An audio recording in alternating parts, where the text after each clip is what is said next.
Sí Vida Radio, la señal para tu vida.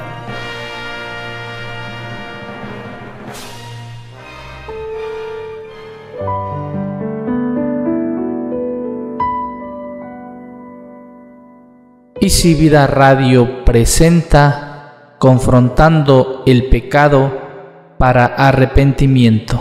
Dios los bendiga. Dice el libro de los Hechos en su capítulo 3, del verso 13 al 15 y el verso 19.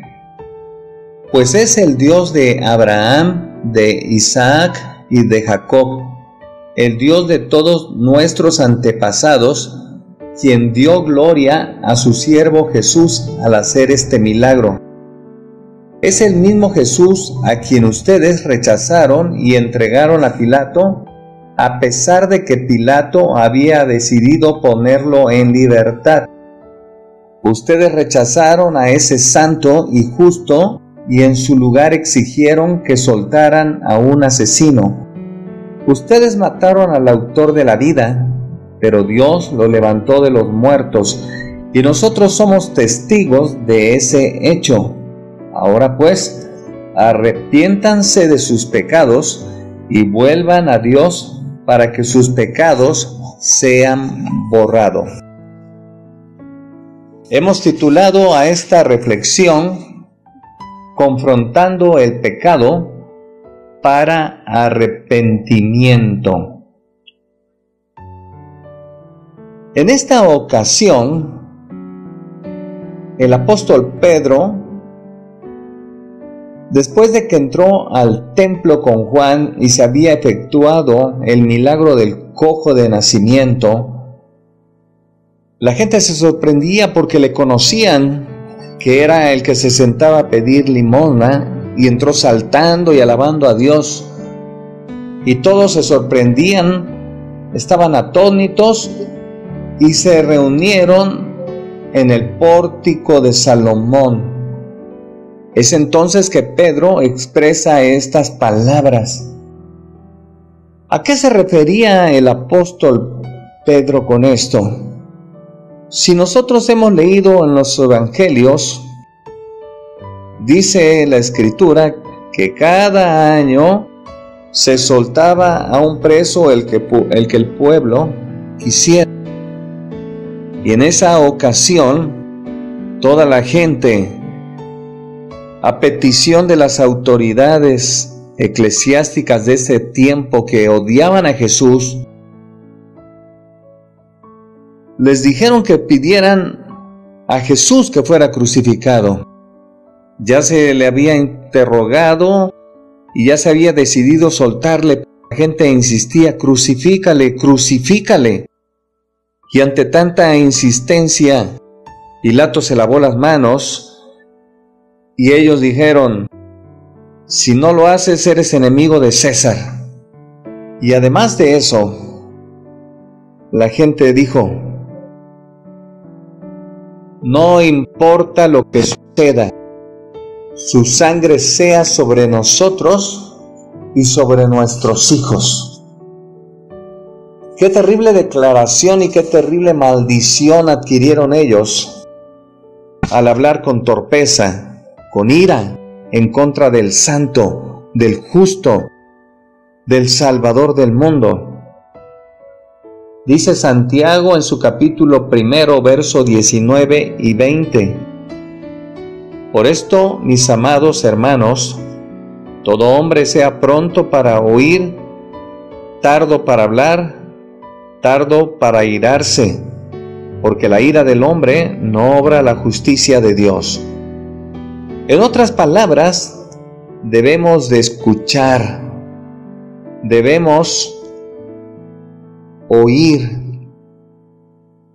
y no hablar porque estamos airados. ¿Cuántas veces hemos dicho, ay, es que estaba enojado y no sabía lo que decía? Aun cuando ya hemos reaccionado, no podemos decir, es que lo hice sin pensar. Por eso Dios no lo tomará en cuenta. No es así.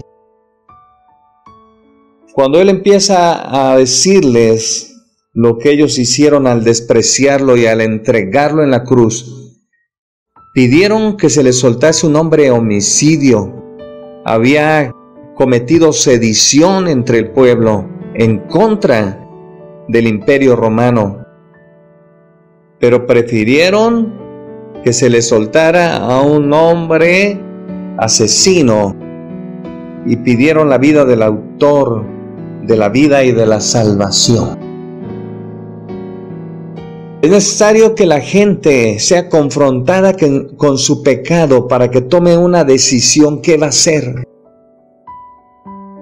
A ninguno nos gusta que nos digan nuestros errores, y más tratándose de la vida que hemos llevado. A nadie le gusta que le digan: estás viviendo mal. La mujer con la que vives no es tu esposa y no tienes por qué vivir con ella. A nadie le gusta que se le diga: mira, ¿de qué sirve que trabajes tanto si todo te lo gastas, te lo emborrachas y llegas a tu casa sin dinero y a pelear? A nadie le gusta que le diga: es que estás robando, estás dando kilos por medios kilos. Es que vendes muy caro y no haces lo correcto, tratas mal a tus empleados. A nadie le gusta, pero el pecado necesita ser confrontado. Yo desconozco cómo sea su vida hasta entonces, querido amigo, pero tengo que decirle que si usted vive en adulterio, en fornicación, ha mentido, ha robado, ha engañado, ha defraudado y ha hecho cosas malas, está viviendo en pecado.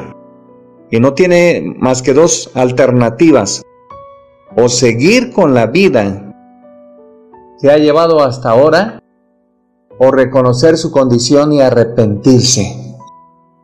Pero veamos en qué concluye o en qué termina esta confrontación. Dice en el capítulo 4 de este mismo libro de los Hechos, en su verso 4: pero muchos de los que habían oído la palabra creyeron, y el número de los varones era como 5,000. Creyeron a lo que les decía Pedro. Creyeron que ellos mismos eran pecadores y que necesitaban arrepentirse. Es importante, hermano, amigo, que no lo pase por alto, sino que piense todas las cosas que ha hecho hasta ahora en su vida y que reconozca que ha vivido alejado de Dios. Crea que va a ser la mejor decisión de su vida si usted acepta a Cristo como su Señor y Salvador. Deseo de todo corazón que Dios lo bendiga.